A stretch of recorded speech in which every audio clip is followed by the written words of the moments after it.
Invest చేయడానికి loan తీసుకోవచ్చా? ఇలా చాలా మంది కామెంట్స్ లో అడుగుతూ ఉంటారండి. సింపుల్ క్యాలిక్యులేషన్ చూద్దామా?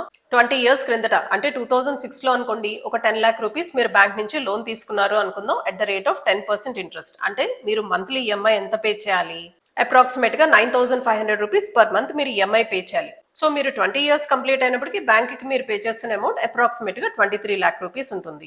ఆ 10 లక్షల రూపాయలని మీరు ఫిక్స్డ్ డిపాజిట్ లో పెట్టారనుకోండి, మీకు 42 లాక్ రూపీస్ వస్తాయి. 23 లాక్స్ మీరు బ్యాంక్ కి పే చేయాలి కదా, మీ దగ్గర అప్రాక్సిమేట్ గా 19 లాక్ రూపీస్ ఉంటుంది.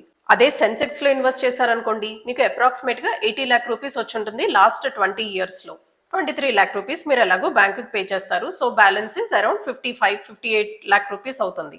నిఫ్టీలో పెట్టినా కూడా మీకు 85 లాక్ రూపీస్ వచ్చి ఉంటుంది.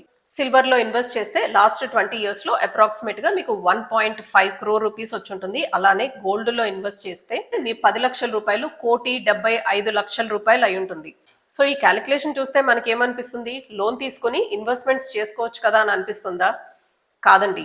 ఈఎంఐ అనేది మనం ప్రతి మంత్ పే చేయాలి అండ్ గ్యారంటీగా పే చేయాలి. బట్ ఇన్వెస్ట్మెంట్స్ లో గ్యారంటీ ఉండదు కదా.